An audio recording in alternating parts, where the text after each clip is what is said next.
There are all these lawsuits that were just filed against OpenAI by the families of people who had a loved one who killed themselves because ChatGPT like sent them into a delusion and like helped them do that. I've heard of this, yeah. And OpenAI just doesn't seem to care. Do you think social media is a net positive or a net negative? At this point, I think it's a net negative because the tech overlords are just overlording really hard. These really ugly emotions and conflicts are keeping people engaged and empowering them. Like, enriching them. Enriching them. Mark Zuckerberg does not care about violence and disinformation. That's really outweighed the benefit, I think. I wonder if you've heard of the visible effort fallacy. Ooh. People tend to undervalue behaviors that seem easy, which is particularly relevant to like, people tend to gravitate today on social media at least, and in the, of course, the world of podcasting at large, to these intricately complex wellness routines that give the impression that you need to have a 7-figure bank account or like a PhD after your name in order to get healthy. Yes, when we see like a negative Instagram comment and immediately feel like someone's about to physically attack us, that is not rational. That is a weird magic trick that we're playing on ourselves. Any tips to help listeners better tune out the noise? How to kind of keep some degree of like horse blinders on and stay focused on like your goals and the big levers, majoring in the majors, not so much the minors? Yeah, a few things. First of all, I think... Amanda Montell, what's going on? Welcome. Oh, hey, thanks. How you doing? Doing good. Neighbor, fellow podcaster. Yeah, neighbor-ish. Neighbor-ish.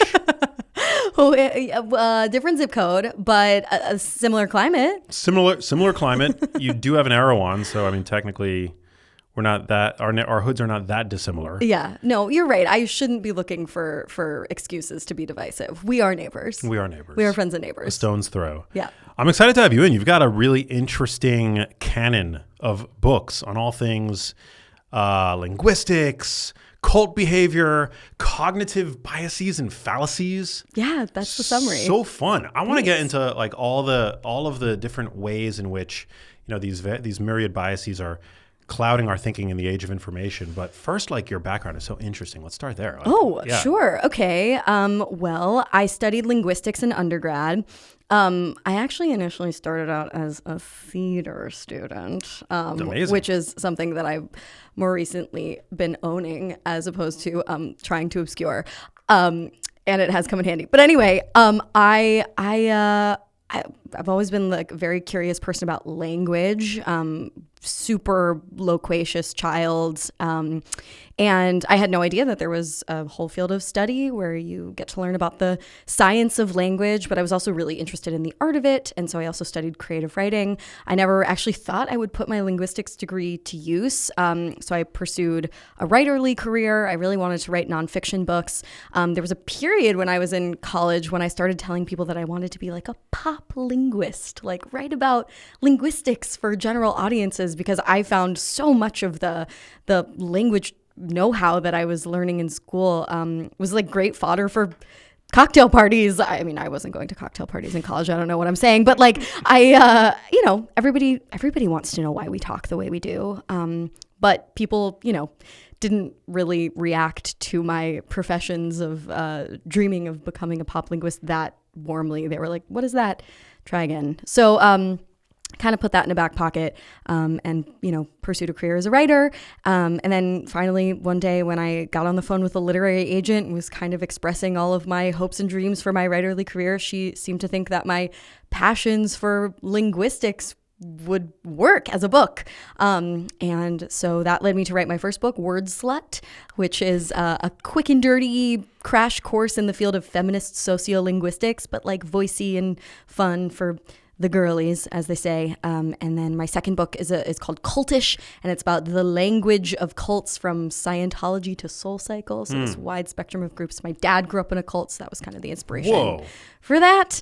And then my third book is called The Age of Magical Overthinking, and it was kind of inspired by some of the research that I was doing for Cultish, but that didn't really work for that central thesis. That book is about cognitive biases in the information age. So how these different psychological shortcuts that once really served us are now clashing with the digital age to create phenomena like the incredibly intense cycles of celebrity worship and dethronement that we see, or our commitment to relationships that don't serve us. And yeah, that's kind of and I have a podcast too, but yeah, that's so cool. That's a summary.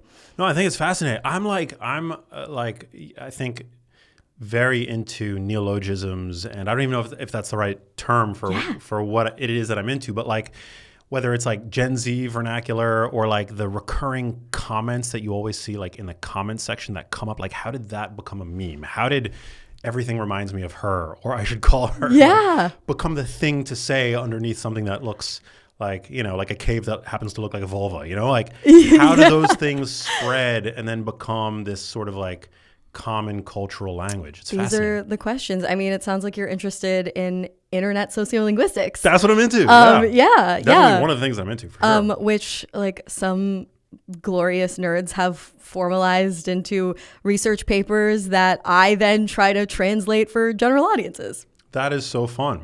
Wow. And I love that Mary Roach endorsed is it your latest book? Yeah. As it's like science communicator, she's like one of the goats. Mary Roach is the goat. She's my hero. She's like the number one inspiration for my writerly career. Stiff, was that the name of her book about cadavers? Stiff, The Curious Lives of Human Cadavers. There you go. I read that book in college and I was like, I want to write like that. That's so fun. Yeah. Oh my God. Okay, so sticking with the theme of this show, which is like health and wellness, I think like you're uniquely qualified to help us better understand why in an era where it seems like we have all of the world's we do have all of the world's knowledge at our fingertips 24/7. We're bombarded with information. Why is it that still people seem to be so confused? In fact, not just confused, but anxiety, burnout seem to be at these feelings that are at all-time highs. Like people will routinely experience anxiety, burnout when it comes to understanding what it is to do to lead to better health. Right. So this was like the fundamental question that inspired me to write this third book, The Age of Magical Overthinking. Why, despite living in the information age, does the world only seem to be making less sense? And I decided to explore that question through the lens of cognitive biases. So this term that was coined by Amos Tversky and Daniel Kahneman, besties and behavioral economists, who kind of used it to describe this type of psychological shortcut, this mental magic trick, and there are hundreds of them that have been described, that once served us, it helped us make decisions that were, if not perfectly rational, then what behavioral economists might call resource rational, good enough decisions for our survival. The most famous cognitive biases include like confirmation bias and sunk cost fallacy, zero-sum bias. You know, these are ones that people might have heard of. But dozens, if not hundreds more, have been described, some of which have these cool names like the IKEA effect and the halo effect. And I sort of, approaching this book, chose my like 11 to 15 faves, like the ones that resonated with me the most and seemed to explain so many questions I'd had about the irrationalities that seem to be showing up in my own life, but also the zeitgeist at large. Like, what is responsible for the mass embrace of manifestation gurus on Instagram? Why do I enter fight or flight like a literal predator is chasing me in response to a curt email from a colleague? You know, like what is going on with this like wide spectrum of irrational behaviors? And so I decided to use each of these biases as kind of a lens or even a poetic motif to reckon with those particular questions. And every chapter takes a different one and approaches a different line of questioning. That's so cool. Yeah, like confirmation bias. Maybe you can unpack like what some of the more common ones are. Like, I mean, they're all dreadfully common, and that's the thing. And oftentimes, you know, they're all kind of working at once, and that's not an inherently bad thing. Like, if it weren't for our cognitive biases, we would agonize over every mundane choice. We would experience way more decision paralysis than we already do, and life would just simply be unmanageable. But you know, confirmation bias is probably the bias that gets the most attention and headlines and things. It describes, you know, our tendency to selectively pay attention to, remember, and believe information that validates our existing ideas and, you know, ignore, forget, dismiss information that controverts those existing ideas and beliefs. And, you know, confirmation bias on one hand helps us live with ourselves. It helps our, you know, social reality aligned with our worldview, and that is comforting and serviceable. But at the same time, these like once really useful biases are colliding with an informational reality that just challenges us to be a little bit more critically thinking and deliberative than our, Stone Age brains want us to be or have oriented us to be. And some of these biases are so deeply ingrained that even an awareness of them won't even really help. Like there was this one bias I explored in the book called the illusory truth effect, which describes it sounds really simple, but it's mind-blowing. It describes our tendency to believe something is true just because we've heard it repeated multiple times. So, you hear a piece of lore or a factoid once, twice, 3 times. We start to mistake familiarity or like processing fluency, that feeling when some information is just like going down easy. We confuse that for accuracy. And that's part of what causes us to spread information that we probably know deep down is not even true. And I learned from, scholars like the memory scientist Lisa Fazio and others that like even knowing that this bias exists is not really enough to, excise it from our system. But there's still hope because we can actually use what we know about the illusory truth effect to spread real facts too. Like it's useful to repeat true information and not just allow like the spin doctors and the quacks and the, fascists, whatever, to repeat what they want using, catchy strategies like rhyme and legible fonts on Instagram. Like those of us who care about real facts can like kind of fight fire with fire. But yeah, there are so many biases that fascinated me, and I was excited to be able to use them to answer questions that maybe like an academic might not ask. It's so cool. And would another way to think about them be like as cognitive traps in a way? Like they're traps that humans are pretty prone to falling into, but not always like the most accurate. I think that's fair. It's a trap. I mean, I try to frame these things optimistically, which is bold in these times. But I think of them as like magic tricks. Like it's not magic. There a lot of these biases have an adaptive benefit. That's why we have them. But at the same time, like they can be a little delusional. Like when we see like a negative Instagram comment and immediately feel like someone's about to physically attack us, that is not rational. That is a weird magic trick that we're playing on ourselves. But at the same time, it's due to, millennia of human brains really needing that impulse for our survival. So we can't really blame ourselves too much, but I think like one of the challenges of living through the digital age and the information age is to develop a sense of skepticism for our own minds, which is hard in a culture that wants you to like double down on your choices and to never kind of show your cards or express vulnerability in terms of your like smarts or whatever. So there's this really like intense pressure to act like everything under the sun, or else it's a weakness. Yeah. And I kind of want to problematize that and kind of infect people with the like glorious disease of curiosity instead. No, it's if I may. It's so great. Like I'm not sure like at what point this episode is going to run, but like right now, this week and the last week, we're in the middle of like this big public, uproar about certain socio-political events that have been unfolding on the national scale. And like I've been asked many times to like post my thoughts about like what's going on by my followers, and I'm like, why are you asking me to like what does it matter? Like I'm a health and you follow me for nutrition information. Like why do you actually like what if I don't have an opinion yet, or what if I don't feel comfortable with sharing my opinion yet until I gather more evidence, more data? Well, there's a cognitive bias to explain that. Yeah, what is that? I would attribute some of that to this bias called the halo effect, which describes our proclivity to make positive overall assumptions about a person, to think of them as perfect based on our admiration of one or two traits. So we follow a wellness podcaster and we like his views about, whatever supplements, I don't know. And so we jump to the conclusion that he is, politically aware and politically aligned with us. He's,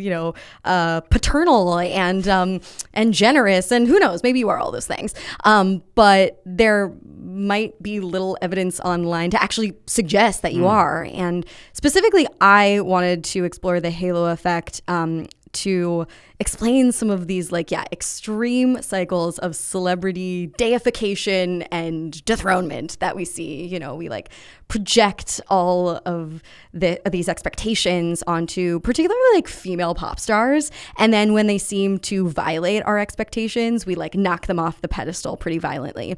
And the halo effect stems from really, really old impulses with regard to finding role models. So you can imagine living in a small community, 20,000 years ago, and clocking someone in your village who has big muscles and intact teeth, and jumping to the imperfect but good enough conclusion that that person was probably a skilled fighter who had avoided disfigurement from battle. And maybe they were also a really good hunter, and that's why they'd eaten a lot of meat and built big muscles, and thus perhaps that person would be good to align with for survival purposes. It wasn't maybe an exact science that led you to that conclusion, but it was, good enough for the time. We're now mapping those instincts onto parasocial role models like podcasters and pop stars. And when they violate our expectations that were shaped by the halo effect, sometimes we feel betrayed and we feel the need to punish them for violating this image of them that they actually didn't even totally craft, but instead we did. So yeah, I think I don't know. It's really tough. I am plagued by reckoning with, and not necessarily achieving a perfect conclusion, but at least reckoning with this question of what is the responsibility of certain public figures to serve as political role models outside of their lane. I interviewed a fantastic opinion columnist from the New York Times named Jessica Gross about this for my Magical Overthinkers podcast. And she put it pretty succinctly. She was like, if a celebrity or a public figure who's not in politics explicitly wants to express an opinion or, establish an activist stance on a certain subject, we shouldn't discourage that. Stay in your lane, you stupid podcaster. That's not fair. But maybe we shouldn't necessarily pressure people to make a public statement before they're ready or before they're informed, because what if we don't like what they say? Then what? So yeah, I'm very interested in this. But also there is this pressure to have an opinion on everything these days. It's the Monday what's the term? Monday morning quarterbacking, or armchair expert phenomena. I think it's okay to not have opinion about certain things, or 100%. At least until you take a moment to gather data and to formulate that opinion thoughtfully. Yeah, totally. And I mean, it's one thing to have an opinion, and it's another thing to express it in this little panic box that is your phone, where what are you supposed to express it in your Instagram stories? Then what if it expires and people think you didn't, but you did, it just expired? Are you supposed to put it on your grid? And how much are you supposed to put a 10 slide carousel, or 20, or are you just supposed to put one thing? Is that a centering you then, or there are so many questions about this that are brand new. This is a brand new challenge, and it's only since really the Beatlemania era that we as a culture started worshiping celebrities in this kind of modern day sense, and expecting celebrities not just to be entertainers, but to be saviors in a sense. Lest we forget that so many of the people in office now were just, entertainers once, or businessmen or whatever, people who were, not in this lane. And so there are downsides to people swerving outside their lane, but there are upsides too. And it's complicated stuff, but cognitive dissonance and complication is really uncomfortable in the mind. And part of the exercise of writing this book was also kind of getting used to that discomfort. Yeah, no, I love that. Why do you think we are so quick to deify pop stars in particular?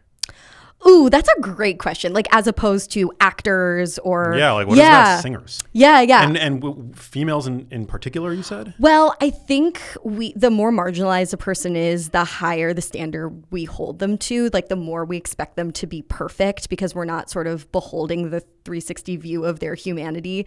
So we just like tend to punish women and women of color in public positions more quickly and for like less terrible infractions than we do men. So it's like, I think of this one example where, Beyonce's Beehive, forgive me, but I'm in hive for Beyonce's Beehive. Is that her fan base? That's her Beehive. Okay. Her fan base, yes. I wouldn't know. Got really mad at her once when she appeared on some morning talk show to make a big announcement that she teased to her fandom.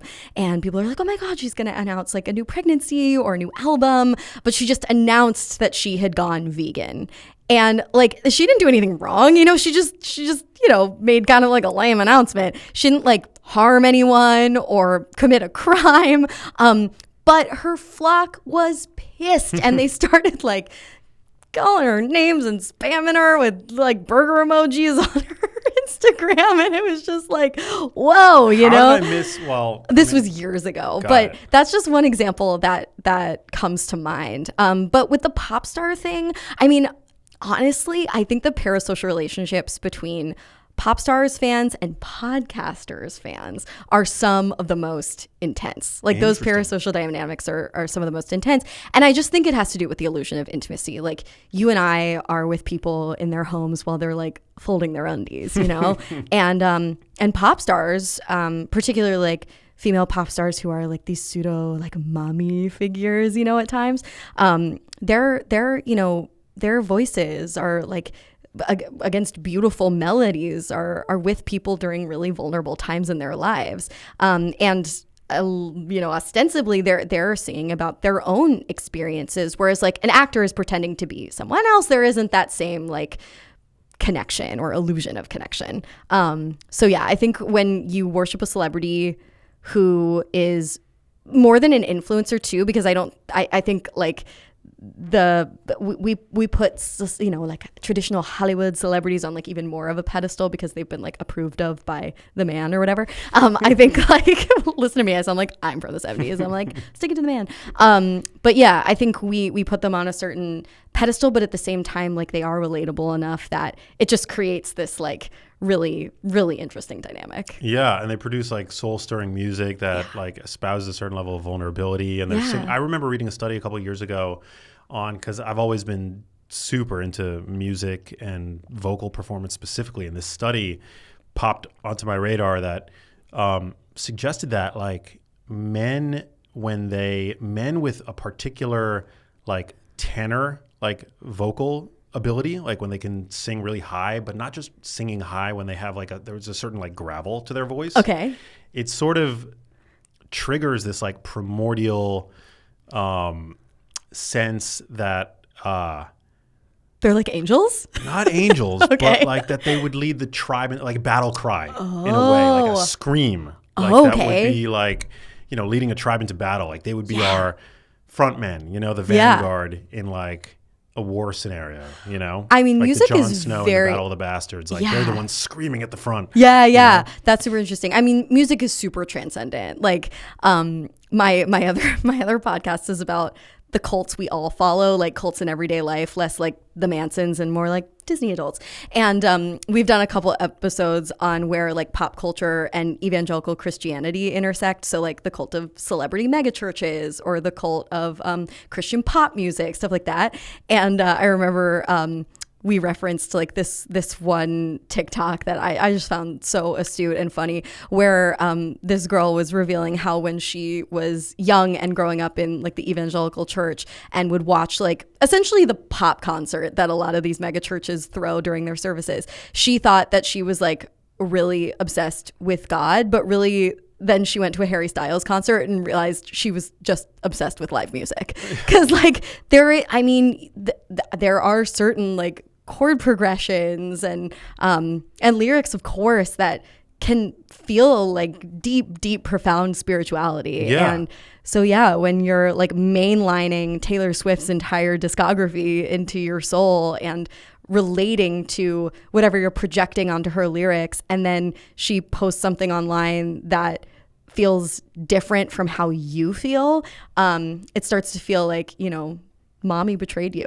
And also, like, but you go to you hear live, you're like in the setting of a live music venue, like hearing a performance, you're like you're connected to everybody in the crowd. Yeah. Like there is this sort of like quasi spiritual experience. 100%. Right? And I think that's why, I think that's actually why in-person gatherings do kind of take down the temperature on some of the really caustic conflict that we see sometimes just between like pop fandoms online. It's like just, like sometimes like Swifties really infight, and, they needed the Eras tour to bring them together. Do you think wellness like is a cult of sorts? Do you think the world of wellness has become a bit of a cult? It certainly can be. I mean, some of the kind of culty red flags that I listen for, because like my lens is language, include really charged buzzwords that are meant. Like what? Oh, goodness. I mean, well, in the sort of like spiritual wellness world, sometimes I'll hear people describe folks as either being on like a high or low vibration, like in the kind of like new agey wellness sphere that can kind of like unlock a door into more conspiratorial thinking. It drives me nuts. Yeah. So, I mean, that's something that comes to mind. I also, because the charged buzzwords kind of whip you up emotionally, but kind of get you to stop asking questions. And sometimes, with labels like high vibe versus low vibe people, it can kind of divide you into like an us and a them. You really want to be a part of this in-group, this high vibration group of people. And there are way more terms that are attributed to that like certain line of thinking. But then I also try to pay attention to what are called thought terminating cliches. This is this term that was coined in the early 1960s by a psychiatrist named Robert J. Lifton, and it describes a sort of zingy stock expression that's easy to memorize, easy to repeat, and aimed at shutting down independent thinking and questioning. So in some of the more sinister wellnessy cults or like self-help cults that I've seen, you might hear things like like, oh, that's just a victim mindset. When someone expresses like a problem or questioning or pushback, or, I remember during COVID lockdown, some people who were, against vaccines were cautioning others not to get vaccinated because they were saying like, don't let yourself be ruled by fear. Interesting. So thought terminating cliches are like a cult language technique to listen for in the wellness industry for sure. So interesting. I get really bothered by like how I would describe like LinkedIn HR, like corporate speak. Like I know. That's the worst. I posted on X like a bunch of like a list of my favorites, like do the work, I'm deeply concerned. Oh my God. And my translations of them, which like I'm deeply concerned is like it's moral theater. Like it's meant for other people to see and to interpret as like I'm morally superior. Yes. All these phrases like let's unpack this. Oh my God. Which I interpret to be I control the intellectual frame. Yeah. Sit with that.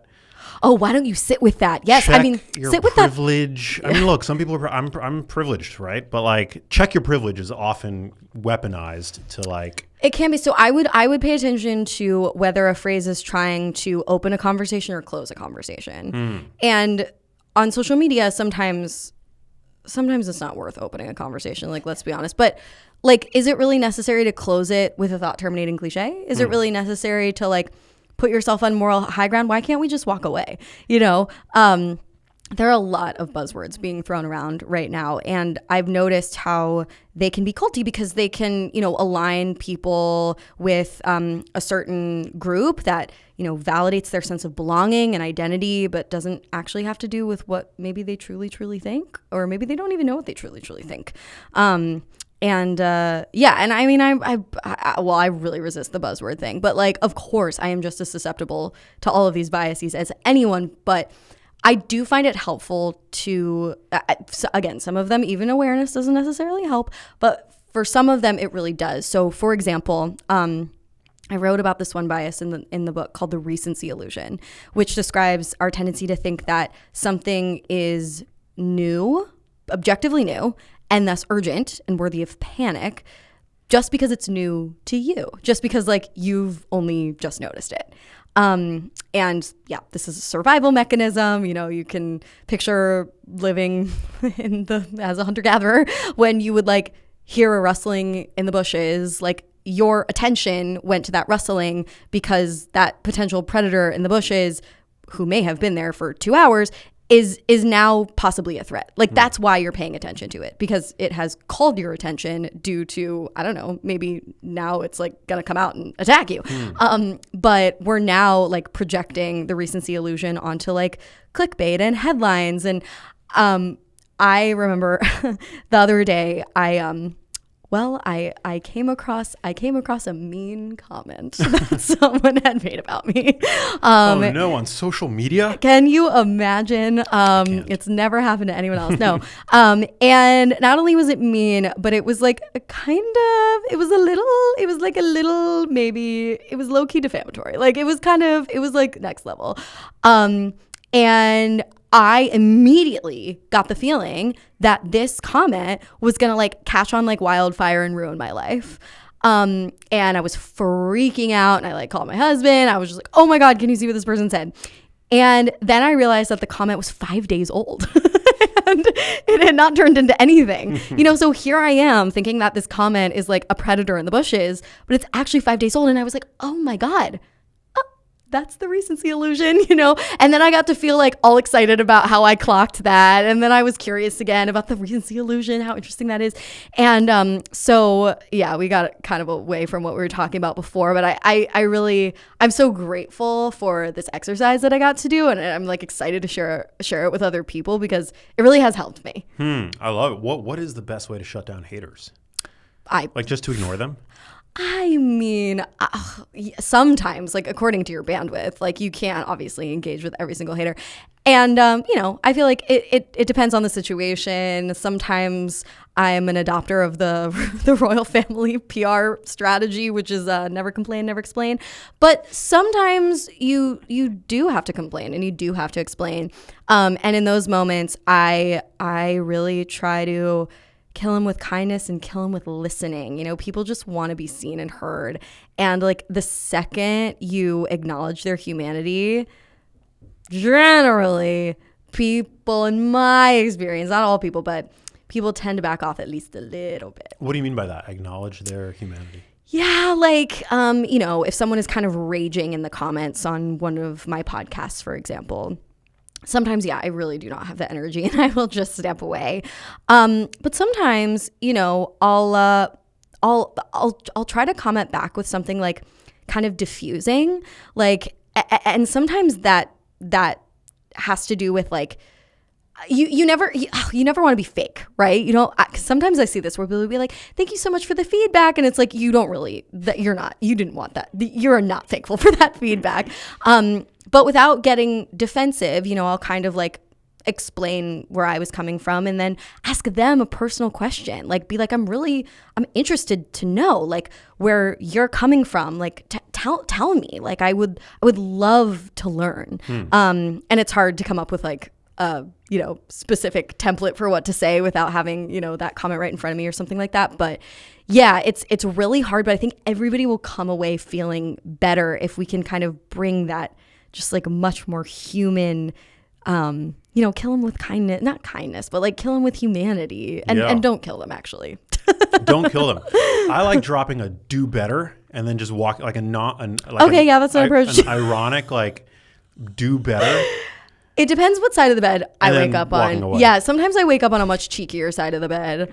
And then I might, make a dismissive joke. And that dismissive joke is not for them. It's for the other people in the comments watching. Yeah, of And course. then I'll let them come to my defense. I've done that once or twice. 100%. No, I'll hit them sometimes with a absolutely unfollow me now. Because that's the bit, they think that as somebody, as a social media public figure, the worst thing that they could do is unfollow you and publicly exclaim we're at an airport that they're leaving. And I'm like, no. Actually, I'll do the work for you because you can actually you can there's the door. Somebody. Yeah, the door is right there. Please So you must be, ASAP. Yeah, you must be referencing that trend of when people would see comments like that where say Janet is like, oh my God, Max, how dare you say this? I'm out of here. And then other comments will clamor to that one and be like, Janet, this isn't an airport. You don't need to announce your departure. And I think what's going on there is that Janet is going through a parasocial breakup. But the uncanny part of a parasocial breakup is that you're not in a relationship with Janet. She's in a relationship with you, but you're not in a relationship with her. And normally when you go through an IRL breakup, both people are in a relationship with each other. And so the breakup will feel kind of climactic. But Janet's, and you know what? Let's not gender her as Janet. Let's name this person Leslie, which could go either way. Leslie, actually that's a little bit, I've never met a male Leslie, but whatever. I know they exist. They totally exist. So Leslie, gender neutral Leslie, would have to face their own delusion if they saw your disappointing post and then just disappeared into the sunset. By expressing their disappointment verbally in your comments, there is some measure of climax, lol, at least for them, and you're just okay, get out of here. I don't know you. Oh, it happens all the time. People will they'll respond to a story that I post and they'll reply to the story via through the DMs easiest unfollow ever, and I will actually I'll move to the primary box just so that I can reply to them, and I'll say, I'm so grateful that you're no longer following me. Thank you for letting me know so that I can celebrate. I know. I see this too. And it's funny. It's funny, but also frustrating when someone whose handle I've never seen in my life, they've never, ever left a positive comment before, will be like, I've been a huge fan for the longest time, but this is the last straw. I'm out of here. And I'm like, what? If you're such a fan, why is this the first time I've ever seen your name? Exactly. Exactly. And to that, I can attribute negativity bias, where, we tend to zero in on spare negativity. This person's been a fan for so long, but now you say one thing that they don't like or two things that they don't like, and they leave. And I think that has to do with this very deeply ingrained survival mechanism where, let's say you're a hunter-gatherer and you're walking through a field of flowers, and there are hundreds of flowers and they're all so beautiful, but there's a snake right there. What good would it do to you to be ignore that snake? There's hundreds of flowers. Look on the bright side. No, you might get bitten and die. So again, this is this misattribution of our once useful survival biases in the digital age. Someone thinks of that one comment that they didn't like that we made as a snake in a field of flowers, but it's not. We put outsized attention on that which is negative. 100%. Do you think social media is a net positive or a net negative? At this point, I think it's a net negative. I really do. I've come to that now because the tech overlords are just overlording really hard, and it's totally amoral. They know that, these really ugly emotions and conflicts are keeping people engaged and empowering them, and enriching them. Mark Zuckerberg does not care about violence and disinformation, and that's really outweighed the benefit, I think. Yeah, it's such a problem. It's it drives me nuts. I know. What is this trend? You probably know, but it's people are now returning to dumb phones, the opposite of smartphones, flip phones. Yeah. Well, is this actually a thing? I mean, yeah, I know it's not a huge thing, but I do know a friend who got a dumb phone, and she's a professional influencer. She's a YouTuber. So if she can do it, probably anyone can do it. She's really hard to text now, though, I will say. And also it is funny, and it's made me look at myself as a member of the cult of Apple, where now she's like got a green text, and I have to not judge her for that, because she's like piecing out of that horrible cycle of addiction to social media, and I have to support her. But and I do. But yeah, I think people are finally like, I've had enough, this thing has like taken over my life. I don't think, anybody on their deathbed will be like, oh, I'm so grateful for all that time I spent exactly on TikTok. I wish I spent more time on Instagram, doom scrolling. Yeah. No, it's crazy. There's one fallacy that popped onto my radar recently that I wonder if you've heard of, the visible effort fallacy. Ooh. It's that people tend to undervalue behaviors that seem easy, which is particularly relevant to like, the wellness space. Like people tend to gravitate to really complex, like complexity is often a costume. Yeah. For optimization, when the big levers, I think for most people, what's clear, what the research shows, are going to be the basics, like sleep, eating a healthy whole foods diet, optimizing for protein, exercising, all that stuff. But nonetheless, like moths to a flame, like people tend to gravitate today on social media, at least, and in the world of podcasting at large, to these intricately complex wellness routines that give the impression that you need to have a 7-figure bank account or like a PhD after your name in order to get healthy. Yes. That reminds me of something that I discovered and that kind of changed my life. I also wrote about it in the book, is our penchant for additive solutions. Naturally, as humans, but also especially those who grow up in this ultra consumerist society, additive versus subtractive solutions. So I cited the study in the Age of Magical Overthinking that I found, where the study's authors presented participants with this like spatial puzzle. It was like a puzzle with like colored blocks or something like that. And they had to solve the puzzle either by adding or taking away colored blocks or units or whatever they were. And like 80% of participants attempted to solve the problem by adding to the puzzle, when the simpler solution that only 20% of people opted for was actually just to take 1 or 2 blocks away, which showed that like in the face of a problem, whether it's, like back pain or acne or whatever, a messy junk drawer. That was my example recently. I'll speak for myself. I was like, oh my God, this junk drawer is such a mess.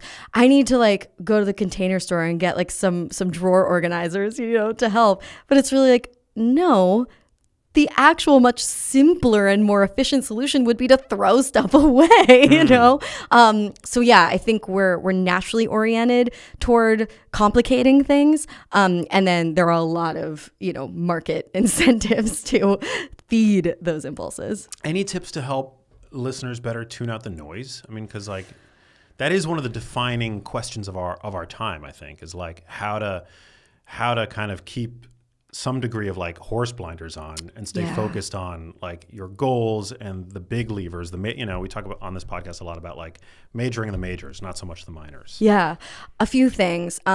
First of all, I think it's easy to forget our agency and autonomy because our phones are addictive, and it feels like we're gonna experience FOMO or go through withdrawal or something if we, put them down or, take moments, like actively take moments, long moments to step away and not consume anything and like go on a, whatever they're calling it, like a raw walk or whatever. Where you just, raw dogging, just like a walk. Where you just like go on a walk and you don't have your phone and you're not even listening to music. You're just like looking around. Like we can do that. Like we can totally do that. We can like not go on our phone for a whole week. Like we really could. Like you could just, answer your email like twice a day on your laptop and like just not use your phone. We can actually do that. And I have experimented with doing that. Like whenever I've been between phones, I've tried to go like a week or 2 without a phone at all. And it always feels amazing. So we can't discount our agency. And then I came across this the work of this like super famous business writer and executive, this like business manager guy named Peter Drucker, who wrote like a bazillion books throughout the 20th century about business management, and he created this matrix for helping managers in the workplace that I actually think really helps people just like figure out what to do with their time and their like panic impulses in everyday life. His was like an urgent versus important matrix to help figure out like what needs to be addressed right now, what is deeply important but can be addressed later, what doesn't need to be addressed at all, and I like to think of it as a time meaning matrix. It's like, if I'm on Instagram and I see a mean comment, like, do I need to address that right now, or can I like put my phone down and see how I feel in an hour?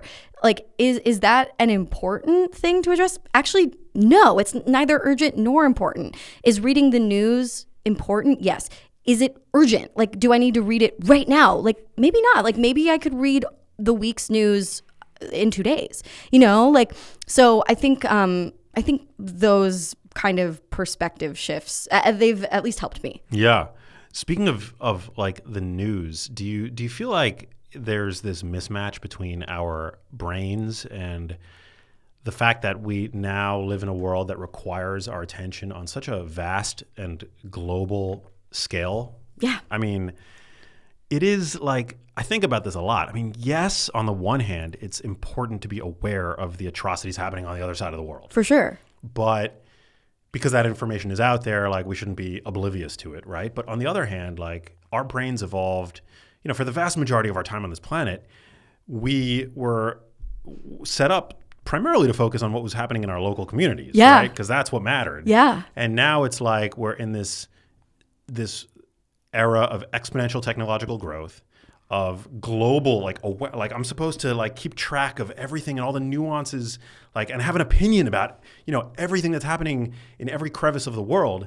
And it's just like, yeah, it seems like a recipe for, overwhelm at the least. It is. Look around. Like, we're anxious. Like, anxiety is on the rise. Mental health is poor, Yeah. Like, yes, I attribute this like informational crisis to like our fucked up nervous systems right now. I really, really do. And again, totally, it doesn't mean that we can just like check out.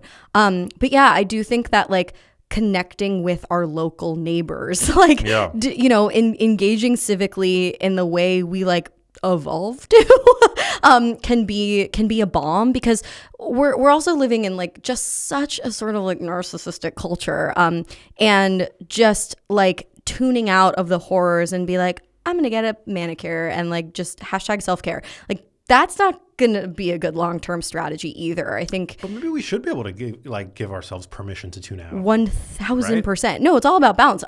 Like, definitely.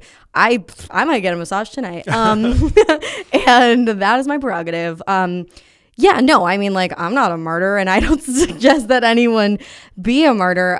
But, there is plenty of research to suggest that, in engaging in our communities and being social even when we don't want to be, is not only helpful for others, but like ultimately helpful for us, and our own experience of life. 100%. It's like those micro interactions like IRL that I think are the most meaningful and beneficial from like a health.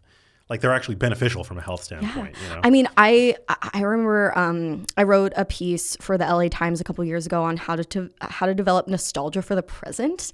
And I talked to this guy who studies nostalgia named Clay Routledge, and he was advising that like we can take what we know about what types of memories make us feel nostalgic and use it to make decisions now that will like overall help our lives feel more meaningful. So he was saying that like the types of memories that allow us to like look back and feel like all warm and fuzzy about them, they have nothing to do with the career accomplishments. They have nothing to do with like whatever, how hot we looked that day. They have to do with, hyper social interactions that might actually feel challenging when you're doing them. So like reconnecting with an old friend that you're like nervous to talk to, or an old family member, or, going to a party that makes you nervous, like things that in the moment feel kind of scary, or not the easiest thing in the entire world. When you look back, you're like, that was so meaningful. And so if we can like optimize for those experiences, then maybe overall we'll like think we lived our lives better. That is so, I feel like I read that article. Like it sounds so, I'm having like deja vu. Like it sounds so familiar to me, like, and such a cool concept, like to cultivate nostalgia for the present. Yeah, like, things will never be this good. And that sounds delusional, especially like recording this week. But like if we can sprinkle a little bit of that Delulu on top of the horror Sunday, then I think maybe it'll help. But also, I mean, like, I don't know if you've followed Steven Pinker's work at all, but like, I mean, he makes the claim that we're living in the best time ever. It's just that we're more aware of all the shit that's going on, like in a way that's unprecedented. No, for sure. I mean, you can like, look up. It was way worse. Definitely. Decades ago. Oh my God, 100%. I mean, like, if you got a bacterial infection, you'd like die immediately. Women had no rights, you know, like there were way more wars, you know, before somehow, and more violence. And people have always been pretty nasty to each other. And, and now, you know, we've got notes. I've got a lot of notes. But yeah, overall, I think it's a maybe, I mean, the AI stuff kills me, and it's very scary, but I feel like that is right. I feel like we're living in an overall pretty good time, overall pretty good relatively. Time. Wait, what are your thoughts on AI? AI is like, it's a tool like any other, you know, it's like a hammer. It can either build you a house or bludgeon somebody to death, you know, but I think it's about how the tool is used. I mean, well, look who's in charge of how the tools are being made and used. It's like some pretty capitalistic evil fucks. So that's kind of scary. We just put out an episode on Sounds Like a Cult about the cult of ChatGPT, and there are all these lawsuits that were just filed against OpenAI by the families of people who had a loved one who killed themselves because ChatGPT like sent them into a delusion and like helped them do that. I've heard of this, yeah. And OpenAI just doesn't seem to care. And yeah, I don't feel that optimistic about the AI thing. Interesting. Just because of, everything from like what it's doing to the environment, how much water is required, the sound pollution in some communities because the data centers are making this like really haunting noise that's like putting people on edge, even though they don't even necessarily notice or hear it. You know, it could be bad. It could be bad for war, but it could also be really good. It could cure cancer. I don't know. I'm going to this really weird event in April. It's like a retreat for like all these fancy people in Silicon Valley, and for some reason I think they have like a couple like token creatives, and I got invited, and there are a lot of like higher ups from AI companies who will be there, and so I'm totally gonna interrogate them and like come up with some more cogent thoughts, because right now I'm just like Wow. No, that's a fascinating take. I mean, I know, I saw that article. I know that people have definitely been harmed like by, you know, from the use of AI, but again, it's like, you know, I can't help but feel optimistic because it's just like any tool. Like fire can cook your food or it could burn you, you know? Like, I know, but the thing is we know how fire works and we don't really know how AI works. And fire will never be smarter than us, and AI could be smarter than us. So I don't know. I can get a little sci-fi dystopian in the mind with it if I think too much. I really respect like your take, but yeah, no, it's so interesting because I feel like it's a developing story. No, it's a developing story. Yeah, I feel like it's made my life so much better and more efficient, and it's like made me so much better at what I do. Like, I wrote 3 books. Like, I raw dogged the writing of 3 books. Pre AI. But as a science communicator, as somebody who like tracks, you know, nutrition literature, like it's made me more scientifically literate, you know? Are you sure? Because like it gets a lot of shit wrong. No, I know. It definitely does. I don't take anything it says at face value. Yeah.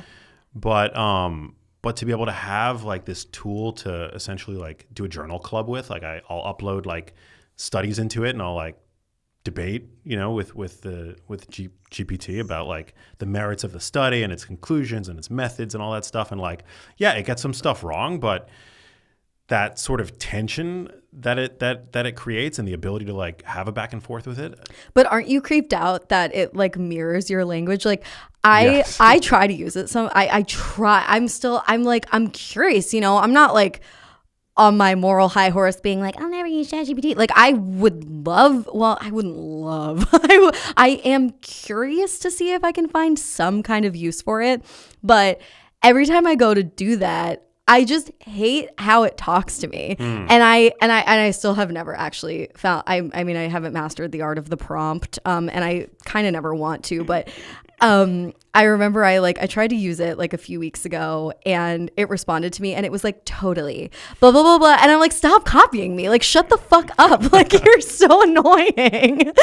Like, it's trying to seem like it's your friend and like it's a person. And I'm just like, no, you're not. Yeah. No, it's definitely, I was asking a friend of mine who's actually like, he's a nutrition scientist. And I was like, do you ever like, what's the general temperature from academia, like the world of academia? Do you use it as a layer of like peer review, submitting your paper, your white paper to whatever Scary. journal? Okay. Yeah. And he's like, yeah, I mean, it doesn't replace peer review, but like he uses a bunch of different models and he'll like he'll put his paper through like Gemini, through Claude, through ChatGPT. And it's definitely not perfect, but that's where it pays to have like expertise, you know? Totally. Ugh, I just keep thinking of like, who, this is like Psych 101, but like who ran that experiment where like, there were people getting a shock in a room that like the other participants couldn't see, like the ones administering the shock. And they were just like doing what they were told and they could like hear the people screaming. And I'm just like, you know, there are consequences to using AI that we just like can't see. They're not like right in front of us. It's not like a person screaming, but like, I don't know. I'm so skeptical. I'm so creeped out. And I'm like, this is why people want to, you know, like move to the woods and stop using modernity of any kind and like swing the totally other way, which I don't think is like the right thing to do either. But I'm just like, damn, like we may not be living in the worst times, but we are living in some of the most interesting times. Very interesting, very complicated. Yeah. And far from perfect. Like, definitely not perfect. Yeah. The amount of time I spend on my smartphone, it can be maddening. And I feel like it's only getting worse. Like there was something I saw on X today. It was like a viral, like somebody posted how the recent update of iOS now requires like 3 taps to save a screenshot. At this point, like it's not enough just to screenshot anymore. You have to like do the you have to do the thing. Save, yes, and whatever. Yes. And same with the Safari, like just the Safari browser, like going to check out all your open tabs. Yeah. Now requires like 3 taps instead of the former, which was just like the 1 tap of all the like the different windows. So it's like they're devising these like ways that are not necessarily like benefiting you in any like significant way, but they're requiring more and more of your attention. Yeah. And they're becoming higher and higher touch. Yeah. And of course, like everything now is becoming increasingly like wired via Wi-Fi and technology. Like I had a Wi-Fi outage in my house recently and you're like, how will I exist? It dawned on me that like my thermostat is controlled by Wi-Fi. Like everything is controlled. My garage Crazy. is now controlled by Wi-Fi. Yeah. No, like we're in a cult. And we are. Well, I'm so glad that we have you to help us see through it. I mean, I don't know. I'm not immune to it, that's for sure. And I try to have these conversations in a way that feel like welcoming and not too doomy. But yeah, I do identify as like a skeptical optimist, I guess. I like it. What's next for you? Well, now I'm writing fiction. So I'm writing a couple of novels. And one of them is like speculative, like kind of like literary fiction with like a sci-fi vibe. Because my favorite movie of all time is Arrival, which is about like a linguist who saves the world sort of from sort of alien invasion. That ends up being actually not threatening. And it's based on the short story Story of Your Life by Ted Chiang, and I'm just like so inspired by that. So I'm writing a novel that deals with somewhat similar themes, but in my voice. And then I'm writing another just like really fun commercial novel called Where to Put Your Tongue. And it's about a Hollywood dialect coach who gets involved with a sort of scandalous Nepo baby director. Wow. Both fiction. Both fiction. Yeah. I'm like lifting off into escapist territory now. Yeah. You were just like, fuck reality. Yeah. Like kind of. That's amazing. And what are the kinds of topics that you cover on your podcasts? Yeah. So Magical Overthinkers is a show about the sort of confounding taboo topics that we can't stop overthinking about. So every episode is like overthinking about narcissism, overthinking about burnout, overthinking about people pleasers. And I interview some like brilliant, charismatic expert about it.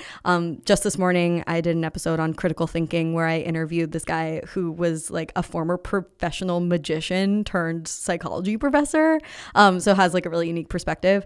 And then my other show, Sounds Like a Cult, is about the modern day cults we all follow. And it's kind of a mix of cultural criticism and like cheeky laughs. And it's super fun. Do you think podcasting is here to stay? Yes. Oh, for sure. People can't be alone with their thoughts. It's true. We've lost the capacity to mind wander. Be alone with our thoughts. Exactly. Oh man, it's so dystopian if you like actually think about it. But no, yeah, I think it's great. Like at the end of the day, like I can complain about social media till the cows come home, but it's been really wonderful for me to, have a platform to reach people and I learn from it. You just have to, it's like these tools, man. You have to find a way to cultivate a healthy relationship. It's just like sugar, actually. Like sugar. Yeah, it's a carcinogen, but tastes good when it hits. But you have to like you can have a healthy relationship with it, right? Like athletes use sugar to fuel them through their workouts. For sure. Get that Gatorade, Get that Gatorade, yeah. Run if you can. Exactly. Well, dope. This was awesome. So great getting to know you. Yeah, you too. Thanks for having me. So fun. One last question for you, but before we get to that, where can people find you on social media? How can they consume your content, support your work, etc.? I mean, I'm reluctantly on Instagram at Amanda_Montell. You can find my podcasts, Sounds Like a Cult and Magical Overthinkers, wherever you stream podcasts. And then my books are Wordslut, Cultish, and the Age of Magical Overthinking, available at every major bookseller. So fun. What does living a genius life mean to you? Talking to people who are smarter than you. I like that. That's cool. Well, thanks for coming out, Amanda. Yeah, my pleasure. Thank you guys for listening. Share this episode with friends and loved ones who may benefit from it. And sending love. I'll catch you guys on the next episode. Peace. Hey, if you liked that video, you need to check out this one here, and I'll see you there.